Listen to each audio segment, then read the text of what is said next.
सो hey guys, स्वागत है आपका फिर से मेरे चैनल एनसीईआरटी एग्ज़ाम गाइड पर। और आज हम लोग देखने वाले हैं क्लास 10th के इंग्लिश के चैप्टर नंबर 7 को, जो कि है द नेकलेस। इसमें मटिल्डा के बारे में देखने वाले हैं, जो कि बहुत ही सुंदर थी और देख करके लगता था कि ये उन सुंदर औरतों में से है। इसके भाग्य में शायद कोई गलती थी या फिर किस्मत में कुछ और लिखा था कि वो एक क्लर्क के यानी एक गरीब परिवार में जन्म ले ली। तो आखिर गरीब परिवार में जन्म लेने के बाद उसका शादी भी गरीब परिवार में ही होता है। फिर उसके जीवन में क्या क्या होता है वो इस चैप्टर में हम देखने वाले हैं। तो आइए देखते हैं चैप्टर में हमें क्या बताया गया है। मटिल्डा के पास कोई डावरी नहीं था। डावरी का अर्थ हुआ दहेज, यानी आप कह सकते हो कि विदेश में भी हो सकता है डावरी चलता हो। तो ये कहती है जो कि उसके पास कोई डावरी नहीं था, इसलिए उसके पास कोई होप भी नहीं था कि कोई अमीर आदमी उसे पहचानेगा और उसे प्यार करेगा। इसलिए वह एक छोटे से क्लर्क जिनका नाम है मिस्टर लोएजल, उनसे शादी कर लेती है, जो कि काम करते हैं एजुकेशन बोर्ड ऑफिस में। अब ये हर दिन सफ़र करती इंसेसेंटली। इंसेसेंटली का अर्थ हुआ कि लगातार, निरंतर। वह सोचती है कहाँ वो डेलिकेसीज यानी अच्छे खासे खाने, लग्जरीज यानी महंगे महंगे चीज़ों के लिए पैदा हुई है, लेकिन कहाँ वो इस गरीबी में एक अपार्टमेंट में रह रही है। उसके भी जो दीवार है वो बहुत ही सैबी यानी टूटे फूटे हैं, और जो चेयर है वो वॉर्न आउट है यानी डैमेज्ड है, वो भी ख़राब हो चुका है। और ये सभी चीज़ें उसे टॉर्चर यानी कष्ट देती थी और इससे उसे बहुत गुस्सा आता था। रात में डिनर के वक्त जब हस्बैंड उसके देखते हैं कि पॉट पाई बना है, तो वो कहते हैं कि पॉट पाई इससे अच्छा तो मैं और कुछ नहीं जानता। उसी में मटिल्डा सोचे होते काश उसके पास अच्छे खाने होते, अच्छे चीज़ होते। लाइक उसके पास ना ही कोई अच्छे फ्रॉक्स थे, कपड़े थे, ना ही ज्वेल्स यानी गहने थे, और उसे यही सब चीज़ पसंद था। मटिल्डा की एक रिच फ्रेंड थी, जिसके बारे में ये नहीं पता एकदम एग्जैक्ट कि वो लड़का है लड़की, लेकिन ज़्यादा चांस है कि वो लड़की है। क्योंकि जब ये कन्वेंट कन्वेंट का अर्थ हुआ है जहाँ पर क्रिश्चियन नन्स रहती हैं, तो उनके द्वारा जो स्कूल चला जाता है, तो उसमें ये लोग स्कूलमेट्स थे। तो हो सकता है कि वो लोग लड़की वहाँ पे रहती हो सिर्फ। तो ये कहते हैं कि वो उससे मिलना पसंद नहीं करती है, क्योंकि जब एक बार वो मिल करके वापस आ रही थी, तो वो घर आते तो बहुत सफ़र करती है, उसको बहुत पीड़ा होता है, क्योंकि वो बहुत अमीर थी उसकी दोस्त और ये बहुत गरीब। तो ये लगभग पूरे दिन तक रोते रह जाती है, एकदम दुख में रहती है, उदास रहती है। अब एक शाम मटिल्डा के हस्बैंड जब घर वापस आ रहे होते हैं तो बहुत खुश रहते हैं, क्योंकि उनको और मटिल्डा को इनविटेशन आया रहता है मिनिस्टर के घर हो रहे पार्टी में आने के लिए। वह सोचते हैं कि मटिल्डा भी बहुत खुश हो जाएगी, लेकिन ऐसा नहीं था। वो बहुत उदास हो जाती है और कहती है कि वो पार्टी में नहीं जाएगी। इस पर वो कहते हैं कि अरे इसमें सिर्फ चुनिंदा लोगों को बुलाया जा रहा है। तो वो कहते हैं कि मेरे पास अच्छे ड्रेस ही नहीं है जिसे मैं पहन करके जाऊँ। तो ये कहते हैं कि जब हम लोग थिएटर जाते हैं उस वक्त जो तुम ड्रेस पहनती हो वो मुझे बहुत ही प्रिटी लगता है। तो ये कहती है कि नहीं, ऐसा कुछ नहीं है, मेरे पास कोई ड्रेस नहीं है और इसलिए मैं इधर नहीं जाऊँगी। और इसलिए अपने यह कार्ड अपने किसी कलीग यानी साथी को दे दो जिसकी वाइफ मुझसे ज़्यादा फिटेड हो, यानी उसके ये कपड़े गहने ये सब हो पहन के जाने के लिए। मटिल्डा रोने लग जाती है, तो इसको देख कर के उन्हें बुरा लगता है, तो पूछते हैं कि अच्छा ठीक है, मतलब कितने में तुम्हारा कस्ट्यूम लगभग हो जाएगा। तो अपने आंसू को पोंछती है, गुस्सा कंट्रोल करती है और बोलती है कि 400 फ्रांस में हो जाना चाहिए। वो ज़्यादा भी नहीं बोलती है, जिससे कि ऐसा ना कि वो डायरेक्ट मना कर दे। यह सुन करके इनके चेहरे का रंग उड़ जाता है, क्योंकि इन्होंने 400 फ्रांस सेव करके रखे थे, ताकि अगले साल गर्मियों में यह एक बंदूक खरीद सके और वो ले करके अपने दोस्तों के साथ हंटिंग पार्टीज में जा सके।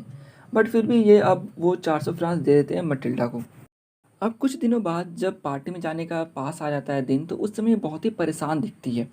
तो इसके हस्बैंड पूछ देते हैं कि आखिर तुम क्यों इतना परेशान हो 2-3 दिन से। ये कहती है कि मैं इससे परेशान हूँ क्योंकि बस कोई गहना नहीं है पहनने के लिए, और बिना गहने के मैं वहाँ बहुत ही गरीब दिखूंगी। इस पर वो कहते हैं कि अरे कुछ नेचुरल फ्लावर्स पहन लो। तो बोलते हैं नहीं, इससे मेरा मजाक बन जाएगा। तभी इसके हस्बैंड कहते हैं कि यार हम लोग कितने बेवकूफ़ हैं, तुम जाकर के अपने दोस्त एमएमई फ्रॉस्ट फायर, एमएमई का अर्थ हुआ मैडम फ्रॉस्ट फायर, उनसे जाकर के गहने ले लो। ये बोलते हैं कि हाँ सही है, और ये बहुत खुश हो जाती है। ये बोलती है कि अगले दिन जाएगी और गहने ले लेगी। और देखो यहीं से इस कहानी में मटिल्डा के लाइफ में जो कष्ट का दिन है उसकी शुरुआत होती है। अगले दिन ये जाती है, इसकी दोस्त उसे बहुत सारे दिखाती है क्लोजेस्ट में कि देखो ये गहने हैं, लेकिन इसे कोई पसंद नहीं आता। तभी इसे दिखता है एक ब्लैक बॉक्स, उसके अंदर रखा रहता है एक अच्छा सा डायमंड नेकलेस। मटिल्डा कहते हैं कि मुझे ये चाहिए। इसकी दोस्त बोलती है ठीक है। अगले दिन जब ये लोग उस ओकेज़न में जाते हैं, उस बॉल में, बॉल यानी यहाँ पर वो पार्टी में जाते हैं, तो सबसे अलग दिख रही होती है एमएमए लोज़ेल। यहाँ पे लोज़ेल हो गया मटिल्डा के हस्बैंड का नाम, और एमएमए यानी मैडम लोज़ेल, ये मटिल्डा को दर्शाया गया। वह खुशी से डांस कर रही थी, यानी कहो तो सिंपली वो पागल हो गई थी खुशी से। अब 4 बजे सुबह वो घर जब जाने लगती है, सुबह यानी एकदम भोर में, तब देखती है कि इसके हस्बैंड सैलून में आधी रात से सोए रहते हैं, उनके साथ 3 और आदमी रहते हैं, और उनकी जो वाइफ रहती है वो अपना अलग एंजॉय कर रही होती है सब। अपने हस्बैंड को वो ऐसे कंधा पकड़ करके उसको ले जा रही होती है। तभी देखते हैं कि आधी रात में कोई भी गाड़ी वहाँ पे नहीं रहता है। तो उस समय एक ओल्ड कैरेज मिलता है, तो उसे वो पकड़ करके घर पहुँचते हैं। मटिल्डा के हस्बैंड अब घर पे आते हैं, अपने कपड़े को चेंज कर रहे होते हैं रेस्ट करने के लिए।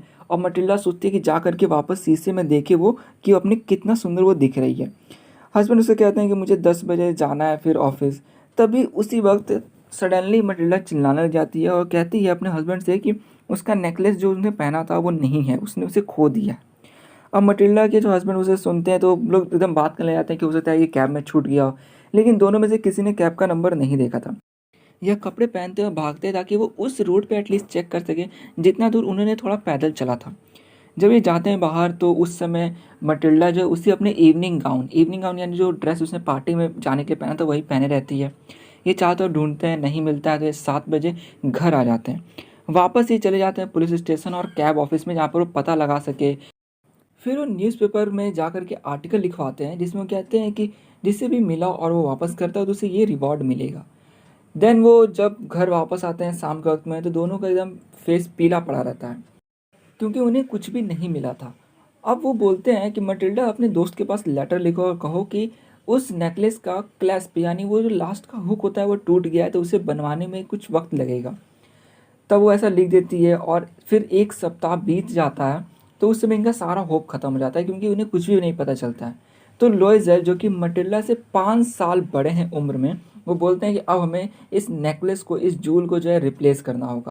दोनों जब ढूंढते हैं तो उन्हें पहले इस रॉयल नाम के एक शॉप के अंदर सेम वैसा ही गहना दिखता है जिसका दाम था 40,000 फ्रेंच। ये लोग उसे 36,000 फ्रेंच में ले सकते थे।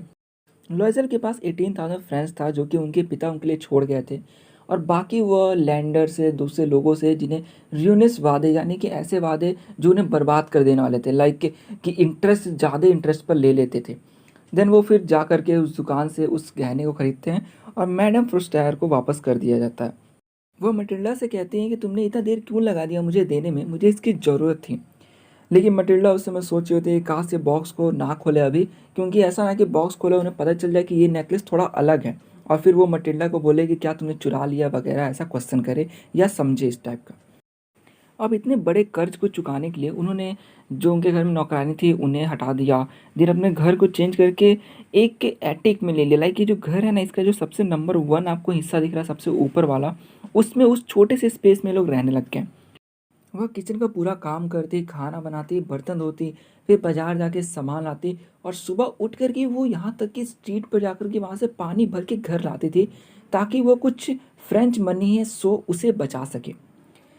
इसके हस्बैंड भी बहुत काम करते थे, लाइक काम करना ऑफिस से, फिर आकर के शाम को जाना मर्चेंट के पास जहाँ पर वो बुक ऑर्डर्स में लगा सके। रात के वक्त में वह कॉपी यानी लिखने का काम करते थे जिसमें वो 500 लिया करते थे। और इस तरह इनका जीवन 10 साल तक चला। उसके बाद उनका पूरा कर्ज उतर गया। अब मैडम लॉयजर यानी मटिल्डा थोड़ी बूढ़ी हो गई थी, वो हार्ड वुमन लग रही थी, यानी थोड़ा परिश्रमी आप कह सकते हो। उनके कपड़े जो थे वो बहुत ही औरी यानी ट्विस्टेड थे, मुड़े मुड़े से, बाल भी बिखरे हुए से थे। और जब इनके हस्बैंड ऑफिस में रहा करते तो ये इस खिड़की के पास बैठ करके आप सोचती थी पुराने वक्त के बारे में कि काश पहले इन्होंने नेकलेस नहीं खोया होता तो इनका जीवन कुछ और ही होता, क्योंकि नेकलेस खोने के बाद ही इनके लाइफ में इतना कष्ट आया था। अब एक संडे जब चैम्स एल से एक जगह का नाम है, एक पार्क कर सकते हो, जहाँ पर मटिल्डा वॉक कर रही थी, तो पूरे वो वीक का लाइक थकान उतारने के लिए, तब वो देखती है एक औरत को जो कि एक बच्चे के साथ वॉक कर रही होती है। ये देख के समझ जाते हैं कि अरे ये तो मैडम फ्रॉस्ट फायर है।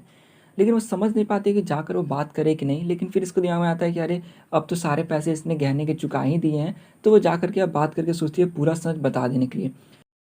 तो अब ये मटिल्डा जाती हैं और कहती हैं गुड मॉर्निंग जीन। तो देखो ये है मैडम फ्रॉस्ट फायर का रियल नेम, यानी उनका नाम है जीन और उनके हस्बैंड का नाम है फ्रॉस्ट फायर। इससे लोग उन्हें मैडम फ्रॉस्ट फायर बुलाता है। अब ये समझ नहीं पाए कि आखिर ये कौन मुझे गुड मॉर्निंग बोला।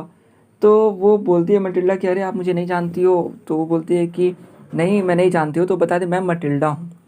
तब जाकर के वो समझती है कि अच्छा तो तुम्हारा ये ऐसे हाल क्यों हो गया है, तुम बहुत बदल गई हो। तो वो बोलती है कि बहुत बुरे दिन चल रहे थे, वो देखो हुआ क्या था, कि वो पूरा कहानी बताती है कि जब से मैंने गहने ले गए तो वो गायब हो गया था वगैरह पूरा चीज़। मटिल्डा फिर कहती है कि आपने जब देखा होगा नेकलेस तो आपको पता भी चल गया होगा कि ये थोड़ा अलग है ये सब। देन बाद में इस सब को सुनने के बाद कि क्या क्या हुआ है मटिल्डा के बाद, तब मैडम फ्रॉस्टफायर यानी जीन यह स्माइल करती है और फिर वो टच करते हुए दोनों हाथ मटिल्डा के बोलती है कि मटिल्डा, जो मेरे वो गहने थे वो फॉल्स थे, यानी नकले थे। उनका तो दाम 500 फ्रांसिस भी नहीं थे। तो ये लास्ट स्टेटमेंट रहता है इनका। तो समझ सकते हो क्या हुआ होगा फिर पूरा मटिल्डा के साथ। तो ये पूरा कहानी था इसका। तो यहाँ पे एक बात तो हमें समझ में आया कि मटिल्डा के साथ बहुत बुरा हुआ, लेकिन जो ये चैप्टर में समझाना चाहता है वो ये है कि हमारे पास जितना है हमें उसमें खुश रहना चाहिए। अगर आप आवश्यकता से अधिक करते हैं, लाइक यहाँ पर हुआ कि खर्च करने की बात हो गई, यहाँ पर अगर वो ये नहीं सोचती कि उसको रियल डायमंड नेकलेस पहन के जाना है, तो हो सकता था कि उसके साथ ये कभी सिचुएशन ही नहीं आता। तो इसलिए कहा जाता है कि हमारे पास जितना है हमें उसमें खुश रहना चाहिए। तो ये था पूरा इस कहानी में। अब यहाँ पर आप लोग इंपॉर्टेंट क्वेश्चन के बारे में पूछते हो कि इसमें क्या है। तो यहाँ पे सबसे पहला इंपॉर्टेंट जो क्वेश्चन है वो ये है कि क्या होता अगर मटिल्डा अगर कभी भी ऐसा नेकलेस उनसे ना ली होती जा कर के, या नेकलेस कभी नहीं खोता। दूसरा क्वेश्चन आता है कि क्या होता अगर वो सच बता दी होती पहले ही अपने दोस्त को कि नेकलेस गुम हो गया है। तो ये दो इंपॉर्टेंट क्वेश्चन है जो कि आपको याद रखने चाहिए। तो ये था पूरा इस चैप्टर में। आशा आपको वीडियो अच्छी लगी हो। वीडियो अच्छी लगी तो प्लीज़ लाइक कर दे, दोस्तों को शेयर कर दें, और हाँ, चैनल को सब्सक्राइब करना बिल्कुल भी ना भूलें। तो मिलते हैं नेक्स्ट चैप्टर की वीडियो में।